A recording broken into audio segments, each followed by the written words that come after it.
commerçants, chefs d'entreprise. Promotionnez vos produits et dynamisez votre image sur Radio Clédou, première radio privée commerciale de Bamako. Découvrez nos différents supports de communication en contactant notre service commercial au 20 21 0018. 20 21 0018. Les sports, les infos, la musique, l'actualité, le tout amusé et servi à chaud pour vous sur Radio Clédou.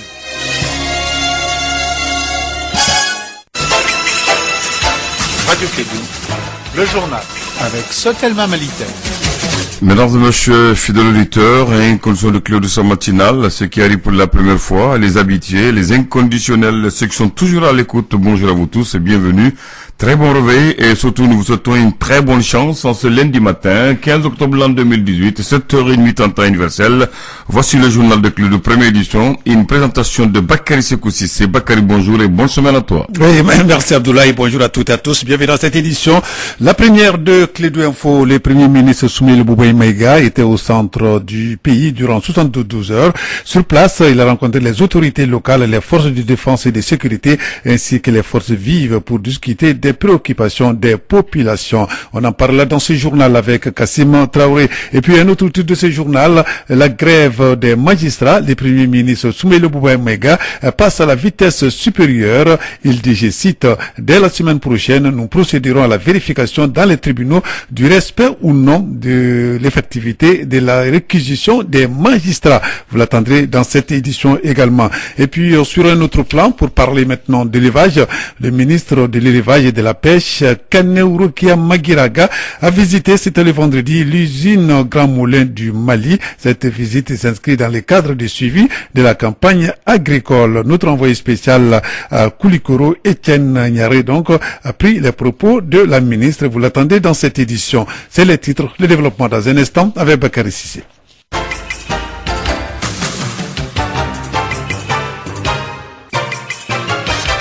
Une fois de plus, bonjour, bienvenue à cette édition, la première de Clédou Info. Tout d'abord, il faut noter que les législatives ont été reportées. La nouvelle est tombée dans la soirée du vendredi. En effet, suite à une correspondance de l'Assemblée nationale adressée à la Cour constitutionnelle pour demander un report du scrutin, les 9 sages ont donné un avis favorable. Il s'agit donc d'un report de 6 mois, lesquels pourraient être reconduits une ou deux fois. Selon des sources concordantes, il s'agit de permettre à l'Assemblée nationale, à travers l'État, d'engager des réformes institutionnelles prévues dans l'accord pour la paix et la réconciliation issue du processus d'Alger, d'apaiser les tensions politiques et relire la loi fondamentale et les textes y afférents pour la tenue d'un scrutin juste, libre et transparent. Je le disais tantôt, c'était le vendredi matin, le ministre de l'élevage et de la pêche, Kaneurukia Magiraga, a visité l'usine Grand Moulin du Mali à Koulikoro. Cette visite s'inscrit dans le cadre du suivi de la campagne agricole. Cela fait plusieurs années que l'État malien subventionne l'aliment bétail. Nous allons écouter Kaneurukia Magiraga, ministre de l'élevage et de la pêche, propos recueillis par notre envoyé spécial Etienne Niaré. Comme vous savez, l'intensification et l'amélioration des produits animaux ne peut se faire sans l'aliment. L'aliment occupe un premier rang dans l'intensification et la production de l'animal. Et aussi, il faut le dire, depuis plusieurs années, il y a le gouvernement qui subventionne l'aliment bétail en général, mais l'aliment poisson aussi est subventionné à 30%.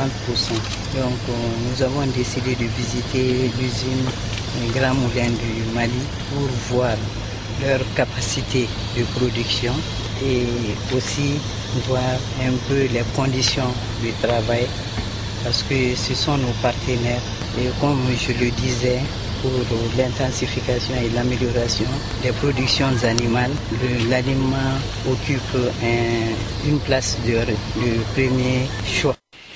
Ah bien, donc là c'était Kane Rokia Magiraka, ministre de l'élevage et de la pêche, en visite à l'usine Grand Moulin du Mali, propos recueillis par Étienne Ignare. Le Premier ministre Soumele Boubaye Maïga, je le disais également dans les titres, est en tournée de 72 heures dans la région de Mopti le samedi dernier et s'est rendu dans les cercles de Tenengu et dans la commune rurale de Toukurekumbe. Et sur place, il a rencontré les autorités locales, les forces de défense et de sécurité ainsi que les forces vives pour discuter des préoccupations des populations, notamment en matière de paix, de sécurité, de réconciliation, d'éducation, de santé et de résilience. Il a procédé également à la distribution des vivres dans les localités visitées. Kassim Traoré revient ici sur l'étape de Tenengu. Toukurekumbe, l'une des communes du cercle de Tenengu, toujours sous le contrôle des djihadistes. Demba Thio, deuxième adjoint au maire de la commune de Toukurekumbe. C'est le mardi 29 mai 2018, au cours de l'enlèvement des nôtres, qu'un seul djihadiste a publiquement décrété l'embargo dans le village de Toukurekumbe. Nos remerciements vont à l'endroit des agents de sécurité déployés ici par votre bienveillance et grâce auxquels la population de Toukurekumbe et même des autres villages ont eu la sécurité. Les habitants de la commune encerclée par les djihadistes sont entre la peur et la vie chère. Donc ils rentraient dans le marché pour frapper les femmes et frapper certains hommes. Parce que l'affaire là c'est dû à l'affaire de religion. Okay. Religion musulmane dit que nous nous appliquons pas. Le kib mazi d'ici maintenant c'est à 30 francs. Ce qui concerne un sac de riz aussi c'est à 45 000 francs. Vraiment c'est cher. Que les gens sont désobéis leur loi. Ils sont là dans les touffes, ils sont là isolés là-bas ici. Ils ramassent là-bas et ramasser nos gens pour les amener dans. C'est Djigidjan Traoré à la tête du détachement de la gendarmerie avec ses hommes qui sécurisent la localité. À Toukurekumbe, nous pouvons dire que la situation sécuritaire est relativement calme parce que de temps à autre, nous subissons des attaques sporadiques qui viennent de nulle part. C'est avec la crue, il y a plusieurs portes d'entrée à Toukurekumbe. Les pinaces et les pirogues peuvent arriver de tous bords. C'est ça. Mais malgré tout ça, nous parvenons à tirer notre épingle du jeu. On peut dire qu'il y a une accalmie, mais les groupes armés terroristes peuvent revenir à tout moment. Et nous les attendons de pied ferme. Pour le Premier ministre, les djihadistes ne feront plus peur aux habitants de Toukurekumbe. J'ai le même sentiment que vous. Notre arrivée ici, c'est aussi le symbole du retour du Mali, le retour de l'État. Donc c'est pour dire qu'à partir de maintenant, l'embargo dans lequel vous viviez, cet embargo est fini. Mais les forces de sécurité ne peuvent vous protéger et vous défendre que si vous les aidez à vous. Il ne faut pas avoir peur des gens qui veulent vous faire peur. En tout cas, dans la localité, cela fait plus de 6 mois qu'aucune foire hebdomadaire n'est organisée, aucune activité au bord du fleuve. Avec la présence du Premier ministre, une course de pirogue a pu être organisée sur le fleuve. Alors, merci Kassim Traoré. Le Premier ministre a profité de cette visite pour donner sa version par rapport à la grève des magistrats et du décret de leur réquisition pris par le gouvernement. Pour le Premier ministre, si le décret de réquisition n'est pas respecté, le gouvernement va saisir le Conseil supérieur de la magistrature. Nous allons écouter Soumile Boubaye Mega.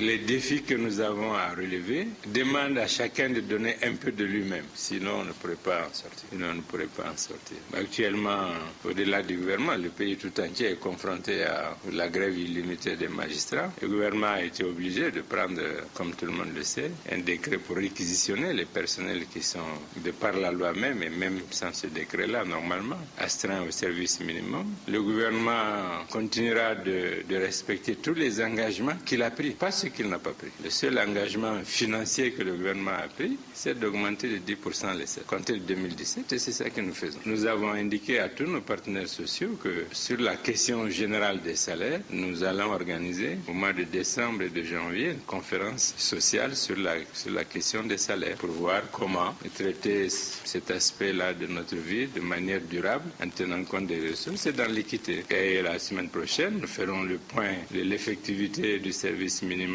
sur la base de la réquisition que nous avons faite. Et le cas échéant, nous saisirons le Conseil supérieur de la magistrature pour un certain nombre de mesures d'accompagnement, y compris les mesures relatives à la mobilité des personnels, de manière à ce que ceux qui sont prêts à travailler puissent le faire dans des positions où ils sont en mesure de le faire, au bénéfice des citoyens. Je ne veux laisser aucun doute sur cet aspect-là. De la même manière que je ne veux laisser aucun doute qu'en l'état actuel, le gouvernement ne peut faire aucun effort financier supplémentaire parce qu'il serait insoutenable pour le pays. Alors, donc c'était le Premier ministre Soumele Boubaye Mega par rapport à la grève des magistrats. Clé d'info, première édition, à 7h, passé de 9 minutes.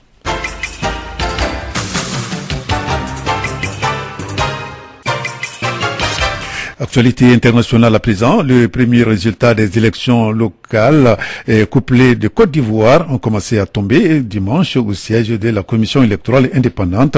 La porte-parole de la CEI a égrené durant toute la journée une partie des scores des candidats aux municipales et aux régionales, tandis que dans les pays règne un lourd climat de suspicion quant à des fraudes ou des manipulations de résultats.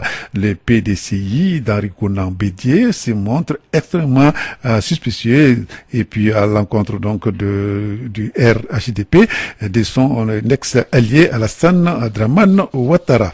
Au Nigeria, pendant ce temps, le chef de l'État Muhammadu Buhari a pris une nouvelle mesure pour lutter contre la corruption à 4 mois de l'élection présidentielle. Une cinquantaine de personnalités soupçonnées de corruption ont été placées sur une liste de suspects à surveiller selon un communiqué de la présidence. Ces personnes seront également empêchées de quitter le pays tant que leur cas n'aurait pas été tranché. Les noms n'ont pas été rendus publics, mais plusieurs des personnes de haut rang concernées semblent être des membres de l'opposition. Un moyen de lutter contre la corruption alors que les procès prennent du temps, estime la présidence nigériane. Les avocats de certains opposants s'insurgent déjà contre une mesure portant atteinte à la liberté à la libre circulation des personnes dans ce pays. La Gambie lance ce 15 octobre sa commission vérité, réconciliation et réparation, d'un des principaux engagements du président Adama Barrow après sa victoire électorale sur Yaya Jammeh. La cérémonie officielle d'inauguration est prévue ce matin même dans les locaux de l'institution près de la capitale Banjul. La commission devra faire la lumière sur les exactions commises durant les 22 ans de pouvoir de Yaya Jammeh et permettre aux victimes d'enfants donc pouvoir s'exprimer. Une lourde tâche en tout cas attend donc les commissionnaires de cette commission. Et puis voilà, donc là c'est l'actualité internationale. Nous allons retourner ici à Bamako pour parler également de la sécurité.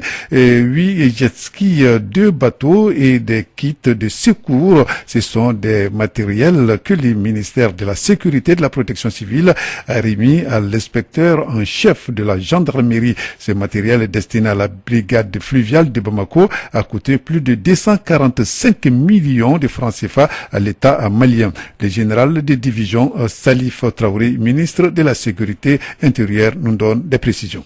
C'est une question de programmation. La gendarmerie a programmé l'équipement de cette brigade d'abord. Avec le temps, nous allons équiper d'autres brigades ou construire d'autres brigades. Même chose pour les postes de secours fluviaux, donc au profit de la protection civile qui seront également réalisés. L'objectif étant un bon maillage du territoire avec des unités qui sont équipées avec du personnel qui est formé pour utiliser le matériel qui sera mis à leur disposition. La gendarmerie, dans ses capacités également, opère sur l'eau. La gendarmerie a souhaité avoir des moyens pour rendre plus opérationnelle cette brigade-là. Toutes choses qui vont rendre cette brigade opérationnelle, puisque à l'état actuel, la brigade a un rayon d'action extrêmement large. Il est prévu à l'avenir donc de multiplier ces brigades. Mais pour le moment, cette brigade qui est la seule à Bamako et qui intervient jusque dans le Mandé, donc il nous a fallu absolument nécessaire de la rendre opérationnelle.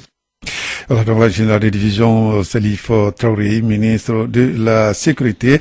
Propos recueillis par Kassim Traoré. C'est ce qui me fait en cette édition, la première de Clé d'Info. Merci de l'avoir suivi. Il est exactement 7 heures passées de 13 minutes dans notre studio. Restez avec nous dans un instant. La rubrique Elect sur notre antenne.